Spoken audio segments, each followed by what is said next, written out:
So, hello and welcome to everyone. You are a virtual job saddle presented by Trey Athletes. We are a Dallas based youth sports nonprofit, and our mission is to empower athletes to be leaders, role models, and influential voices for their communities. Our leadership development program serves high school basketball players and their families from over 40 zip codes across DFW. Our athletes are headed to play basketball at colleges and universities across the country, and they work every day to be leaders on and off the court. Our job shadow tonight is with Britney Wynn, who works for the Texas Legends in their community relations department.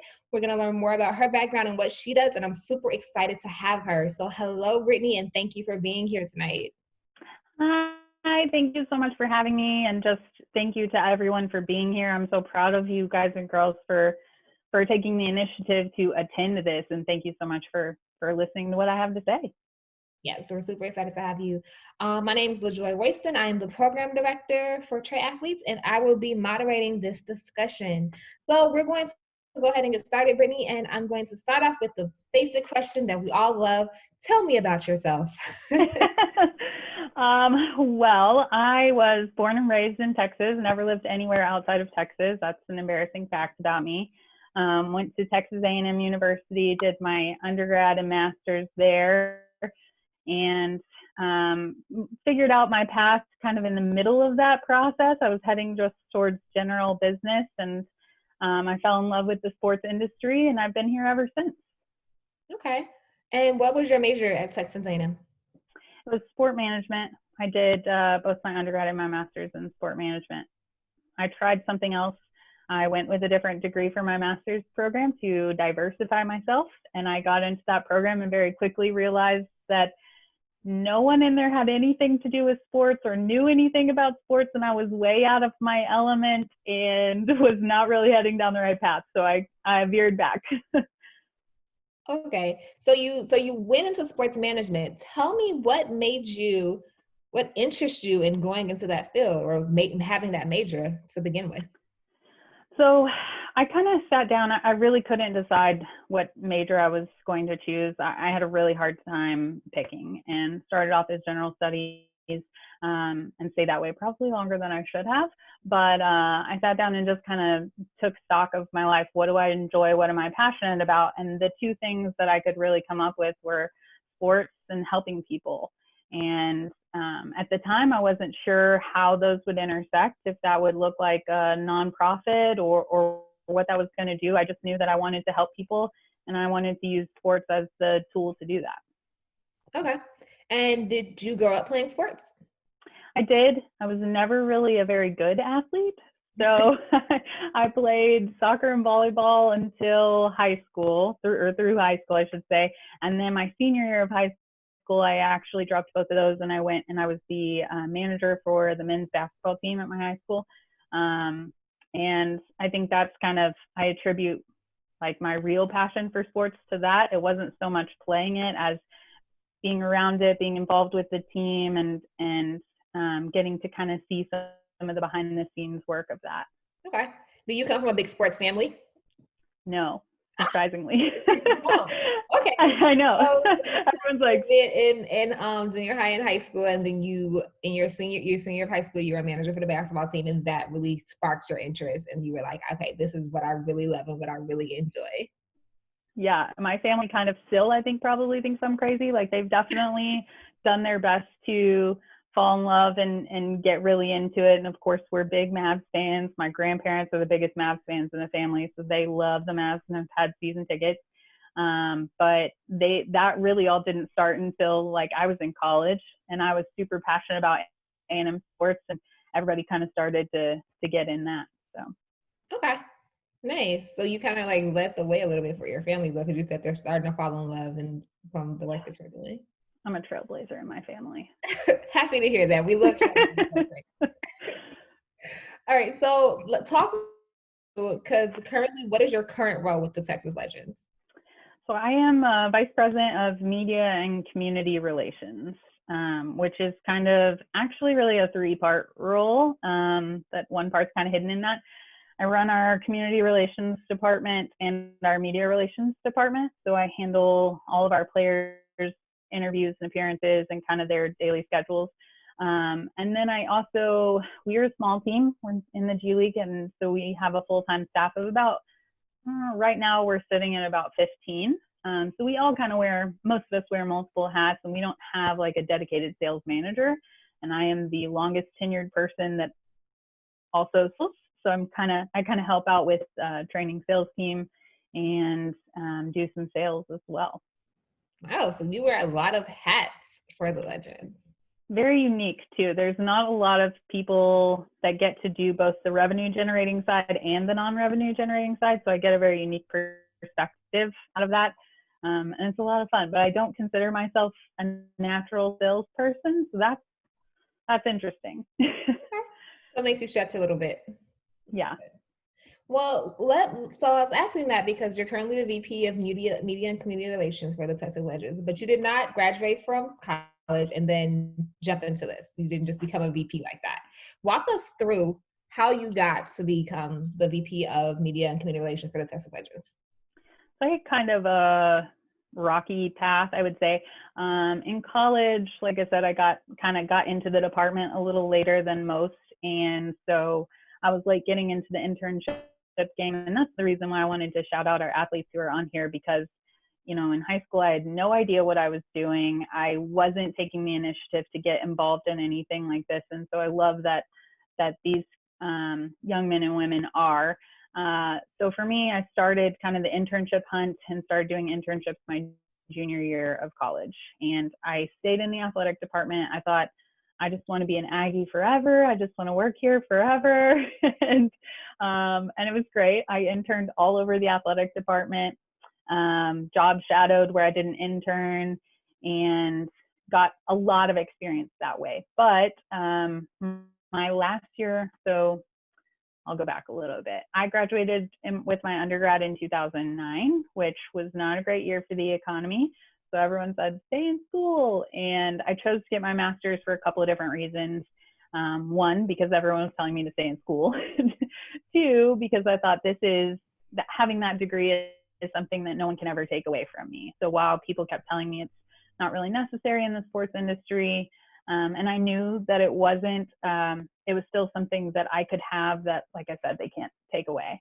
And then I had an opportunity open up for an assistantship in my department under one of my professors that paid for my program. And so I took it and ran with it.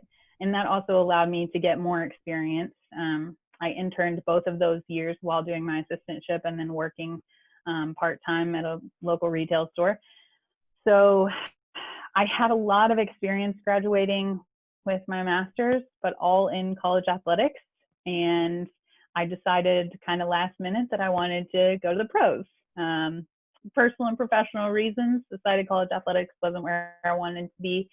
And I had just no experience in that. So I came out, I interned for an arena football team that was here, and then did kind of a full-time internship for an indoor football team. And I like to say I took the positions that no one else would take, typically because I was procrastinating, and so there weren't a lot of openings. And so I would find those that no one else wanted, and I would go for it.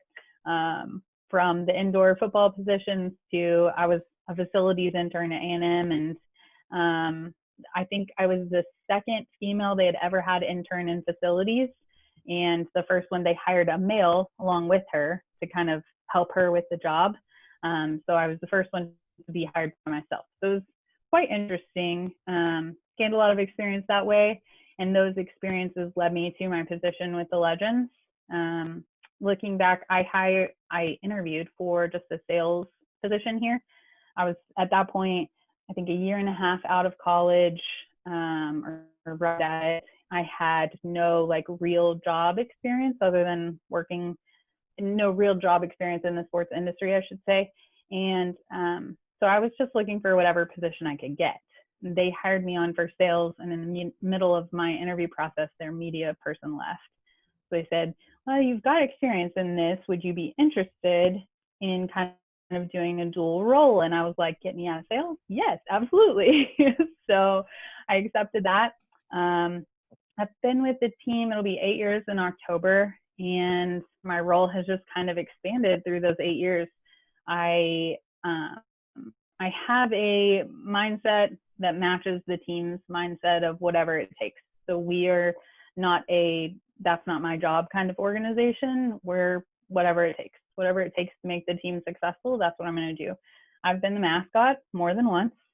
Not at a game, but we have a professional that does it at a game. But for like community events, I've had to do that. And so, whatever they need out of my role, that's what it expands to. Nice. I love that whatever it takes attitude at Trey. That's definitely some attitude that we have as well, like doing whatever it takes to get done, to get the job done. So I love that. And it's great to see like how you were able to get so much experience coming out of college from doing all the different internships. And something that you said that really stuck with me, that you took the jobs that nobody else wanted to do. And in doing that, though, you allowed yourself to really get your foot in the door and also to gain some valuable experience as well along the way, which is nice. And I think, too, that's probably why now you say you wear a lot of hats and there's a lot of things you have to do. You're willing to do that stuff because of your mentality going in of, I'm going to do the job somebody else has to do because that's what it takes to get the job done. So thank you for sharing that. Very profound. Super, super happy that you could share that with us, Brittany. So you said that you have the mentality that matches the team. Tell me more about like, I guess, like the mentality that in this kind of role of working in the sports arena. So our team is very different than a lot of teams, but I think that the sports industry as a whole is kind of shifting their mindset and their culture. And we are very family friendly. Our culture is one of giving back, and that's why I've been here for 8 years, because like I said, that I wanted a role that intersected sports and people. And I initially thought that that was going to have to be with a nonprofit of some sort. And then I found these guys, and Donnie Nelson owns our team. He bought the team, brought it to Frisco, and he's the president and GM of the Mavs. And Donnie's mindset in starting this team was, well, I just want to use it to give back. Like, we're not going to make any money off of it. We may not even like really utilize it on the basketball side for the Mavs, but this is going to be a tool for me and my family to give back to the community that's given so much to us. And so that's our mindset going into everything, is how can we use this to better the lives of the people around us?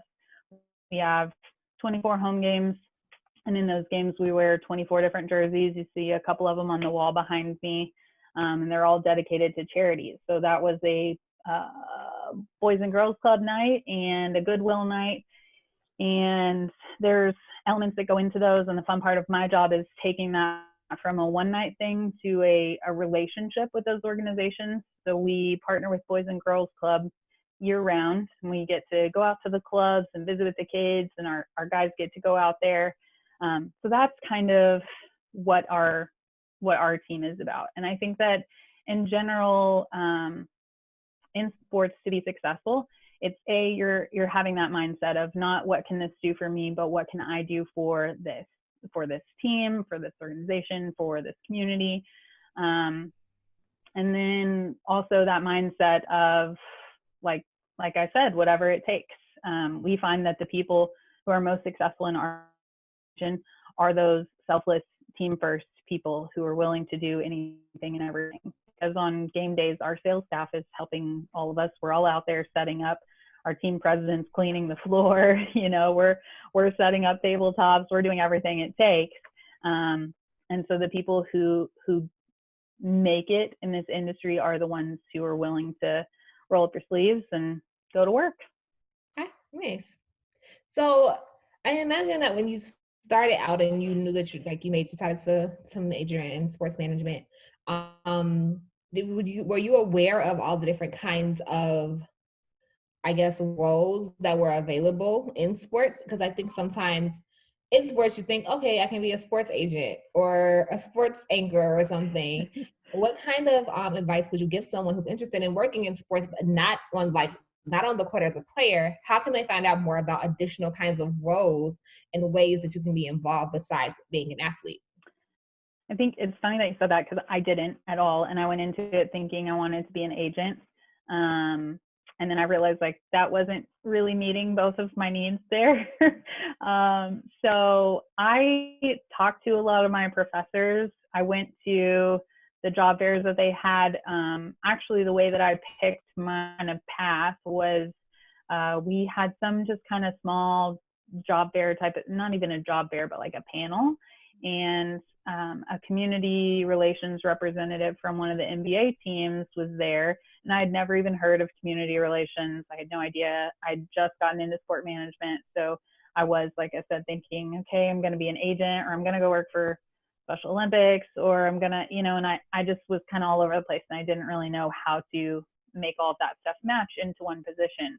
And just listening to her talk, she said everything that I was thinking, and I thought, okay, so I can go be on the team side and still get to be out in the community and do this important work. Because my ultimate goal, and the reason that I went with the teams, was I saw there was a natural disaster, and one of the NFL teams was out there, and they were not rebuilding houses. They weren't cleaning up debris. They were handing out water bottles, which is such a simple task. But I'm watching you handing water bottles to, and it's like their whole world has just changed because everything has been ripped away from them. But this person that they idolized just handed them a water bottle, and suddenly there's hope. And I realized that we in sports have such an incredible power to do so much good with so little effort. And so I've been chasing that dream ever since. To find the different jobs, because there's millions of jobs. I don't even know all of them, but I think that it's all about connecting with people. People like myself, front office staff workers, particularly when you find smaller teams, we are, I'm not going to say everyone's open to helping, but you'll find a lot of people out there that if you just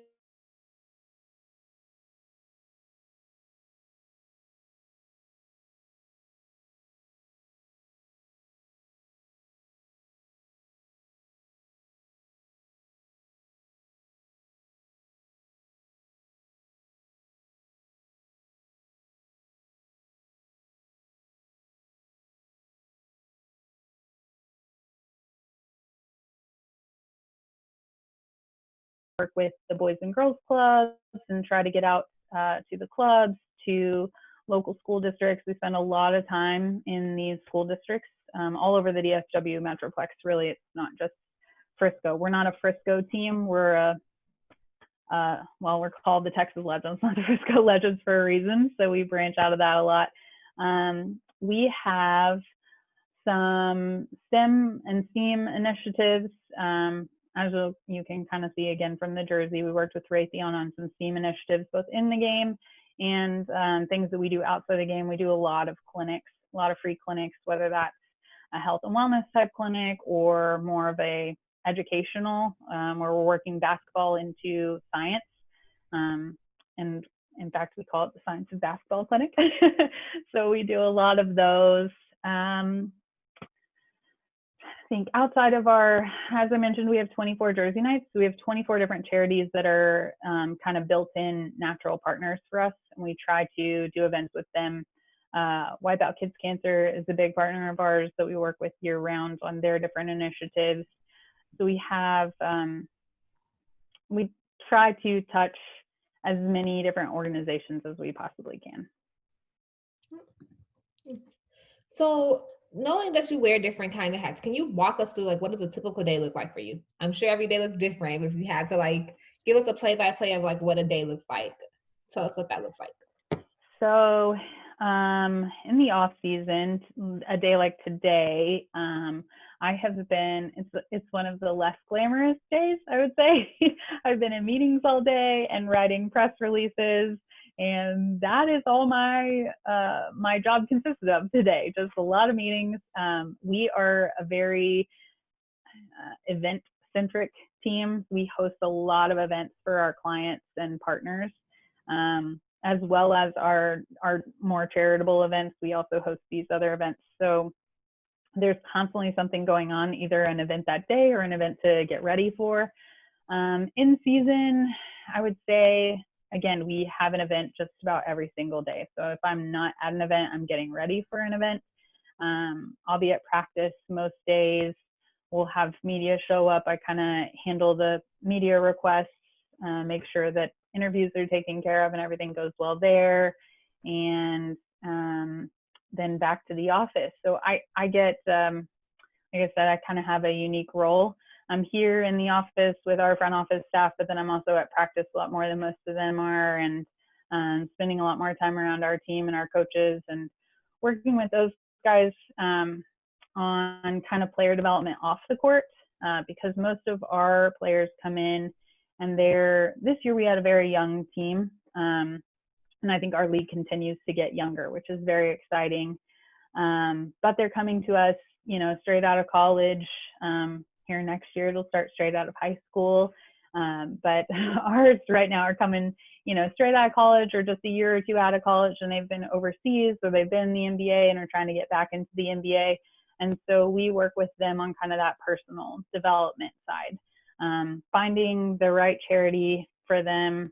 Our guys are told in training camp when they come in, we have a big team meeting, and they're told kind of what this team is about. This isn't just a basketball team. You're not just here to play basketball. And if you are, then, that's okay, but let's find you a better fit with a different team, because we're here for the community, and we're fan first and we're community first, and that's how it's going to be. So if you just want to go to practice and play, then this probably isn't the best fit for you. So they come into it with that mindset. And that's what's fun for me. I hear some of my colleagues around the league that kind of, struggle with getting coaches on board with stuff. Well, with us, that's not an issue. That's our culture. It's built in, and our guys know that, and they're excited. And even if they're not, if they're kind of hesitant, they get to the first event and it's like, oh, okay. And you can watch them kind of change throughout the season. And I think that's probably my favorite part. Is it's great to see the impact that we have on the community, but it's also so much fun to watch the impact that we have on our players and the impact that the community has on them. Nice.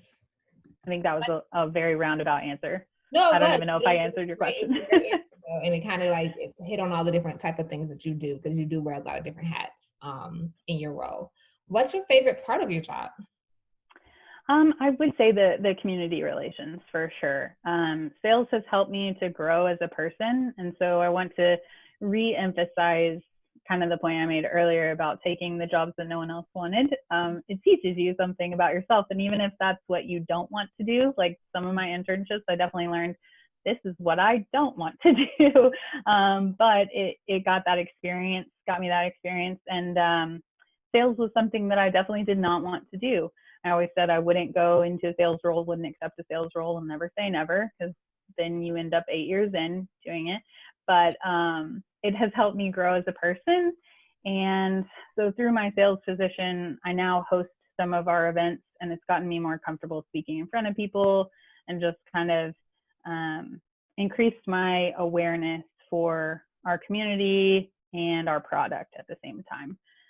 But that being said, as much as that's helped me grow, the community stuff is definitely my favorite part of it. We get to, I get to visibly see, I hear our sales staff talking a lot about us as a team and our brand and being out in the community and how important that is to us.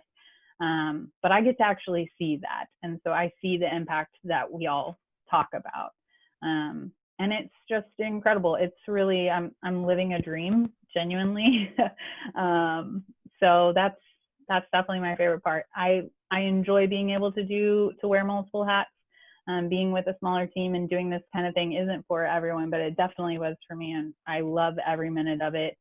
I joke about having been the mascot, but I volunteered for that both times I did it. So it's a fun team. So then I guess the next question was, what's your least favorite part? But I think the sales function probably would fall into that category for you. Yeah, probably. I think, you hit the off season and like no one's thinking about basketball. And so trying to sell that product. And for me, my favorite part is the in season, the excitement, the rush, having a million things to do at once. And then we get into the off season and it's like, oh, is it is it October yet? Like, are we really still planning? Can we just do? So. Makes sense. Yeah. What would you say is a misconception people have about maybe not particularly your job, but there are some misconceptions about your job, but also about working in sports in general? I think that the misconception we see a lot is, well, we see a lot of folks coming in wanting to A, make a lot of money, or B, they see like the glamour, because you see movies and you see the agents and the, you know, high profile team executives, and they're making lots of money and they're living very glamorous lifestyles. And I can tell you, we in the G League are not experiencing that. That's the big misconception.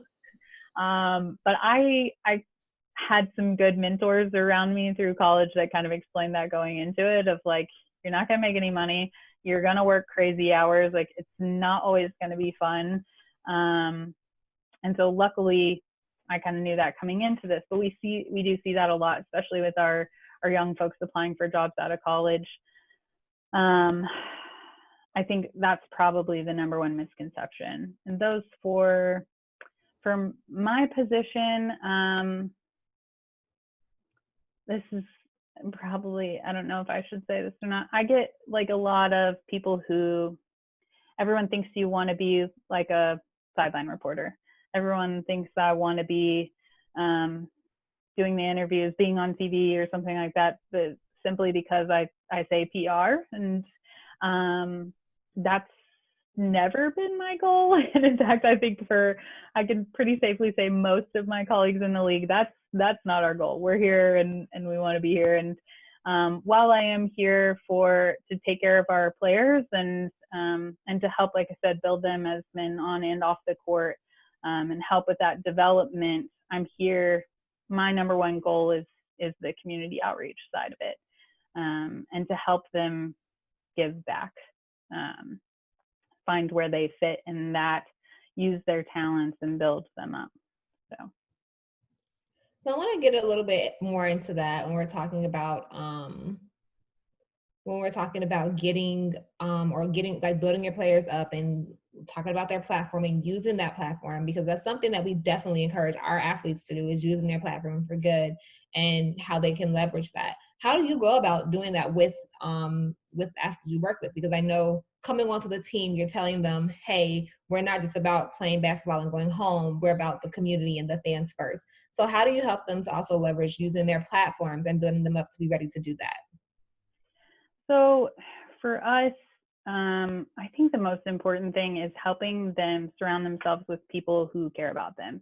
To me, that's kind of the first thing that I tell our guys is like, look at your circle and make sure that these people are all here for the right reasons. Because I've seen a number of agents, and I don't want to just give agents a bad rap, but agents, publicists, folks like that who are there to help the player build their brand.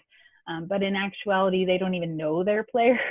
They have no idea what he's passionate about, and they're trying to force him into these specific areas. Like, let's go with a hot topic that's happening right now, or, you know, we see a big need right here, so go fill that. And that's not something that he actually cares about. So finding people that care about their interests first and foremost and care about their well-being. And for us, I think our team, our guys get lucky because we do have a team, a staff that is very much here for them, that cares more about their well-being. And I think you see that a lot in the G League because we are here as a stepping stone. So they're here to build their players up and get them onto the next level. And so you see that desire for player development at this level. But again, you have to be careful, surround yourself with the right people. I think I lost my train of thought, sorry.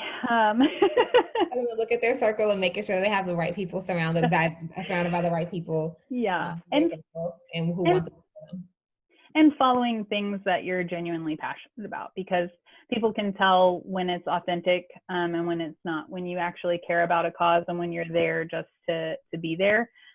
So we tell our guys, find something that you're passionate about and talk to us about it. And that's what a lot of the other teams are missing. Like, again, you try to force a player into a specific event or something. We talk to them at the very beginning, and we're working on doing a better job of this too, because this is something somewhere where we could use some development as well. But we talk to them and kind of see like, hey, what are you passionate about? What's going on in your family? Let me get to know you as a person and know what you care about, know your family. I think one of the most important things you can do is get your family involved in whatever you're involved in. And so some of our guys, like I said, we have a very young team generally. So not a lot of them have families of their own, but the ones who do, we find that like that increases just joy overall, just all the positive things when their families get to be involved in the giving back with them. So I would say, yeah, finding those things. What else do we do? We are also working through some programs, and the league provides a lot of programming for us.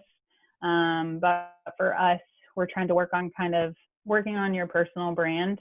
That's become such a big thing, and it's so exciting. I mean, that's the best possible thing for our guys is to build their own brand, not just be labeled with this team, because this is not a permanent position for them.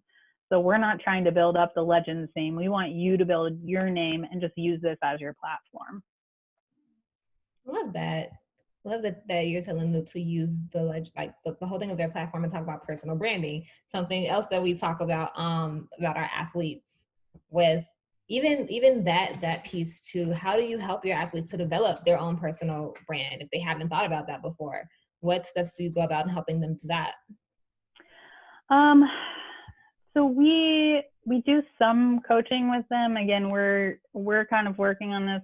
We might be a little late to the game, but we're kind of working on this from a team standpoint. We have some individuals that work with them kind of one-on-one and do some, not really coaching, but just, mentoring, I would say, unofficial mentoring. We have really good resources with this team, both with our partners. We have guys who connect with some of our like sponsors or season ticket holders, and that becomes kind of a mentorship situation where they're teaching them the ropes of their business or helping them. We had a guy this year who was starting his own business, and one of our season ticket holders stepped in and said, "Hey, I've done that. I know exactly how to do it. Like, let me help you lay out the framework." No cost to him, of course. There was no nothing for him to gain financially. He just cares about this team and has seen how much work that our guys do for the community and wanted to give back to our player. So we do have just incredible resources. We have some great resources from the Mavs. We're lucky in that sense. And as far as our front office staff as well, we have a pretty tenured staff. A coach who's been around the league for a few years now in different roles. This was his first year as a head coach, but he's kind of seen, he worked his way up from an intern, like the lowest level of intern, into head coach. And I think he's around my age, so it hasn't taken him long, 10, 15 years. So people on our staff that have kind of seen the ins and outs. We have some former NBA players. Eric Snow is an incredible resource to our guys. He's our associate head coach, former NBA player, and he works with them a lot, and his family works with them. So it's a unique situation and an incredible opportunity for our guys. They come in and they just, if they allow themselves to take advantage of those resources, there's a lot of them there for them. Nice. Very nice. I love that. I'd like to ask a question because you mentioned earlier that you're noticing that the league is getting younger and they're coming in younger and younger. You kind of mentioned that some players can come in straight from high school. So I'd like to ask more about like the direct to G League pathway where athletes do come straight from high school and like skip to college and like what that looks like for athletes coming in and what kind of supports are around for them. So this is a brand new program, and they are actually, it's going to be kind of a separate academy. So I can only say so much about it because I only know so much, but it's going to be part of the G League, but separate at the same time. And that will have a lot of resources. I know they've been working to gain like advisory boards, and some stuff that we've been doing as well. So we have a medical advisory board, but then we also have kind of just a life advisory board that we've put together, whether that be universities who can help out with things, financial advisors, bankers, insurance, what they kind of need. We found people that we work with and know and trust, that can help our athletes as well.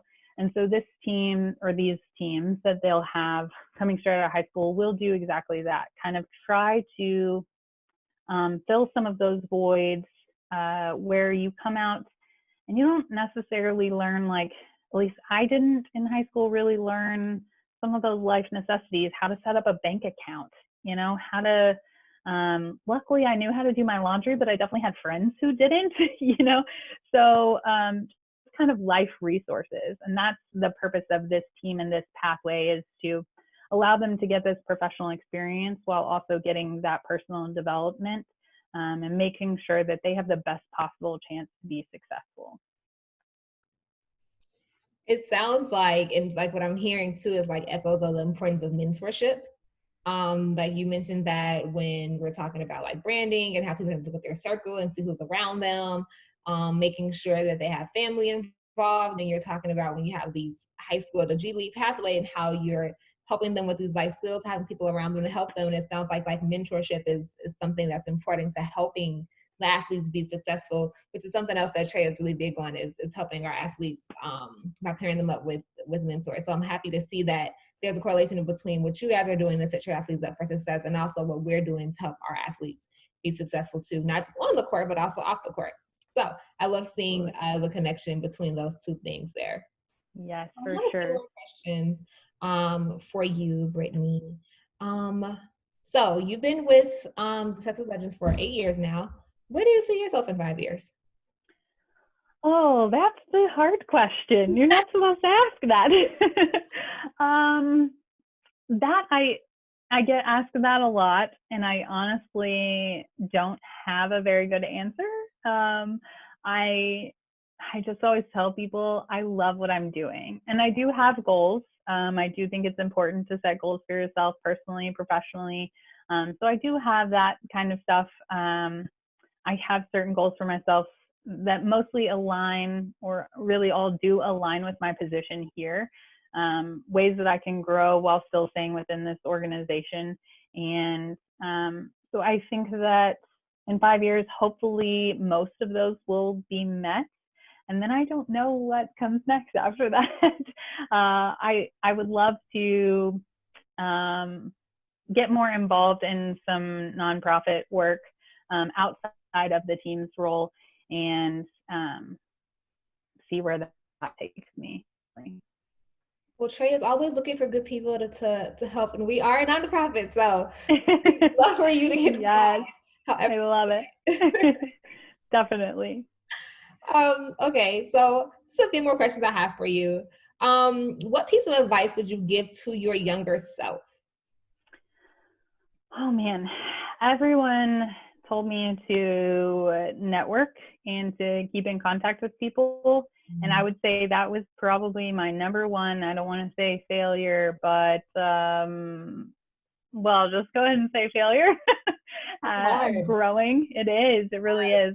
I got some incredible connections along the way. I had some mentors and professors and coaches who really helped and guided me, and then also pointed me towards people. Like, I had so many people around me that were willing to connect me to anyone and everyone. And I didn't really take advantage of that, because I hear all the time that the sports industry is all about who you know. And that's so true. So true. Which is part of the reason why myself and some of my teammates here are very much like, hey, we want to know you. We want to be open. We want to have conversations, and we want to help in whatever way we can, because I didn't take advantage of those opportunities. And so when I came out, I hadn't built my network, and I had no one to call. And I think I can't remember if I mentioned it or not, but when I graduated with my master's, it was in the middle of the NBA and NFL lockouts. And so I was like, well, those are the only two leagues I want to work in. What do I do now? and I had just no idea where to go. And I hadn't built up that network of people who could really help me, and stayed in contact with those folks that I'd met along the way who were more than willing. We're talking, VPs of teams and major corporations, and I just didn't take advantage of that. So that would be my number one advice to myself, is actually keep in contact with those people, build that network, and stay in touch with them.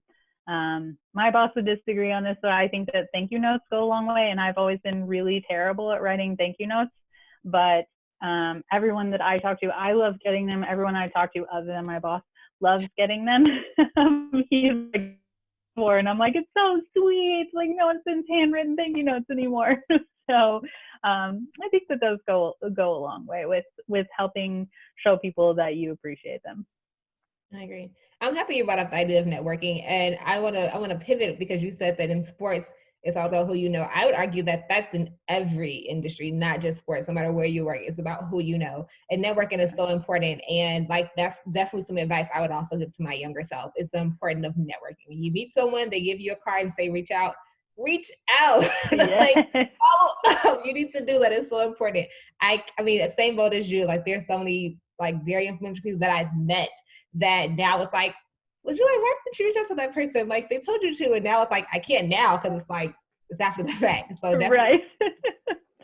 But I would like to smack my younger self. It's not a natural skill either, though. Like, it's not like, you don't just grow up knowing how to network. And I think that's another thing. People tell you, well, network. You're like, okay, I'll network, but like, how do you network, right? Yeah. Just give some really, really simple things you can do to like keep up and follow up with people. And I think it's important. So athletes, you heard that what she said, do those things. So that's the first step of networking. Just reach out to people, send a thank you note, those simple things. Yes. I love that, Brittany. All right, so let's see, because we're winding down on time here, and I want to make sure I capture everything with everything that you've done. What would you say the biggest challenges that you faced in your work so far? I would say for us, it's being a smaller team. Number one, that means that we don't automatically have the name to just walk into a place. So on the media side of my job, I don't get to just call up the news stations and like, hey, we have a big game coming up on Friday, come on out. We're in a market that's flooded with sports teams, and so they're not really like always that excited about covering our stuff. If one of the larger teams goes to the children's hospital, it's all over the news everywhere. Our whole team goes, and we're the only team in the Metroplex that does that. Our whole team, our whole staff, everyone goes, and they go once or twice a month, and it's never on the news. So the whole part of being a smaller team, while it's probably also one of my favorite parts of the job, it's also one of our biggest challenges. We don't have the resources that the larger teams have, and I think sometimes that's where we not so much, again, I hate to use the word fail, but that's where we could have a bigger impact on our staff, on our players, where we could train better and have more opportunities for our folks to learn and grow. And that is what we're here for. But I think that being a challenge also presents itself as an opportunity. So we utilize what we have to the best that we can, and we make the most of it, and it makes us better employees, better athletes, better people for that challenge. Nice. I love that. Brittany, we have a few athletes who've joined us. As my final question to you, I'd like to know, what advice do you have to our young athletes who are finishing up high school? They're about to start this next chapter of their lives. They have their future ahead of them. What advice do you have for these young athletes? Man, what an exciting but also scary time. And I know, and I think that it's easy to get overwhelmed and not really appreciate and enjoy the moment. And so I think that that's really important. Take in these next few years and just soak it all up, be a sponge, enjoy the experiences, but also going back to what I said, meet people, network, and really the word network is almost given like a negative connotation, especially at such a young age. They don't know what networking means. They don't want any part of it. I don't have a job, I don't need that. But going in and when you get to school, which is hard right now, hopefully you get to go to campus, but as soon as you get to step foot on that campus, going and meeting the people who are there for you, because you feel like, especially as a freshman, I think a lot of times our athletes feel like I'm just going to bother them if I try to go in for office hours or whatever. And having been on that side of things, like that's what they're there for. Those people are there. They're not making any money. So they're not there for the money. They're not there for the fame. They're there for you. And they want to help you grow and fulfill your potential. And they want to help make this the best experience for you possible. So meet your advisors, meet your professors, go into the athletic department and make the most out of it. You know, if you're going to go on campus and be a student athlete, go utilize their resources, because it can make your whole college experience so much, not necessarily easier, but better. You know, there's a lot of resources out there for you. Just take advantage of those. Thank you for that advice, Brittany. I think it's very timely considering like everything that's going on and not knowing what the fall is going to look like. There's still some sound advice and things that athletes can still do regardless of what happens moving forward. So, Brittany, I want to thank you for your time tonight. We're so happy to have you and have all your wonderful insight and your knowledge working in sports and everything that you've been through thus far. And so congratulations on the great success you've had with the Texas Legends. I think you have a very long and happy career with them moving forward. It's great that you have been able to find an organization that you enjoy working with so much. So to our athletes who joined us tonight, thank you for being here. Thank everyone for being part of this discussion that we've had tonight. We want to thank you again, Brittany, for giving us your time this evening. And with that, we're going to go ahead and sign off. Athletes Everywhere. This is brought to you by Trey. Good night. Thank you. Bye.